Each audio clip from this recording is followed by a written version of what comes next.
Na assessoria empresarial, nos últimos anos, passamos uma grande dificuldade em prestar um serviço eficiente, visando o quê? Evitar que as empresas tenham um passivo trabalhista. E esse passivo trabalhista não decorre da sonegação de direitos. Não trabalhávamos nesse período para adequar situações ilegais. Não.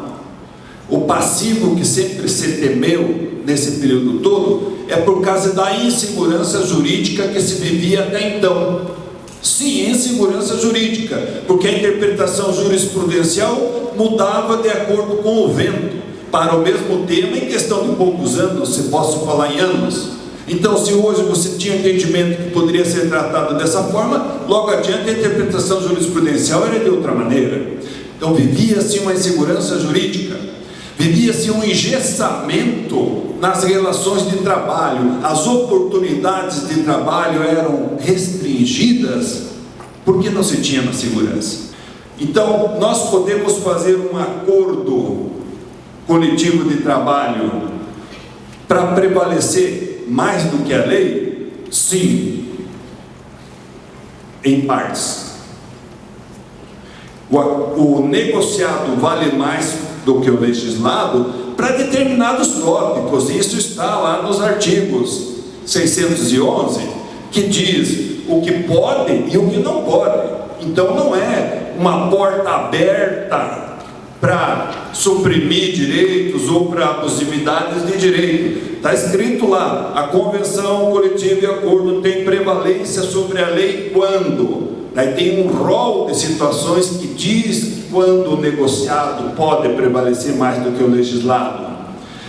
E o mesmo artigo, daí na letra B, diz, constitui objeto ilícito de convenção.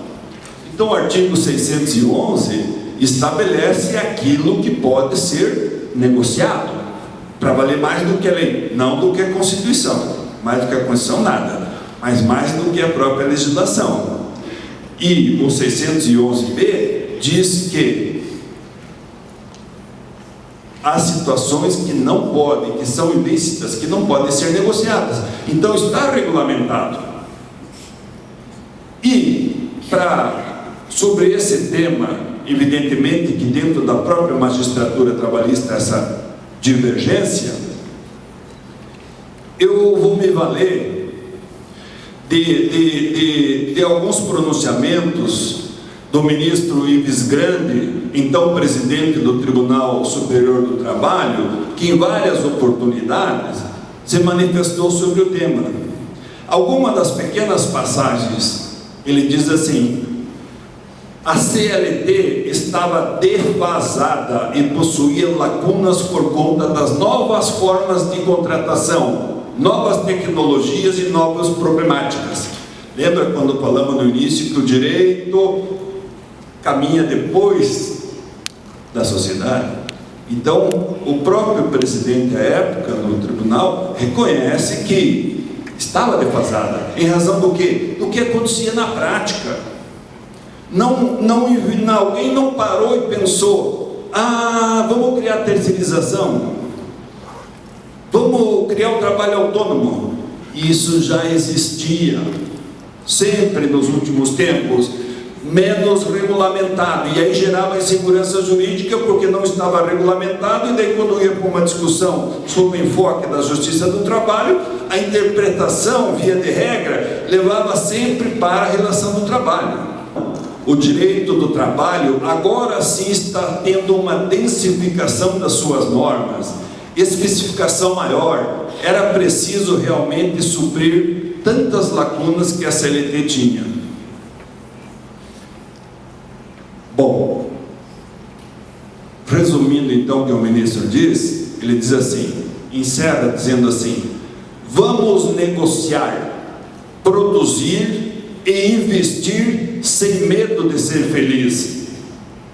E é isso que se espera, que negociem trabalhadores e empregadores, para que a produção gere mais renda para ambos, sem medo de ser feliz. Então, Quando se fala que o negociado, quer dizer, os acordos realizados vão valer mais que a lei, pá, que é isso? Se foram os direitos básicos do trabalhador, não é nesse sentido a interpretação. A interpretação está lá, o que pode e o que não pode. O que precisava é ser regulamentado, porque enquanto não regulamentado, caía na insegurança jurídica.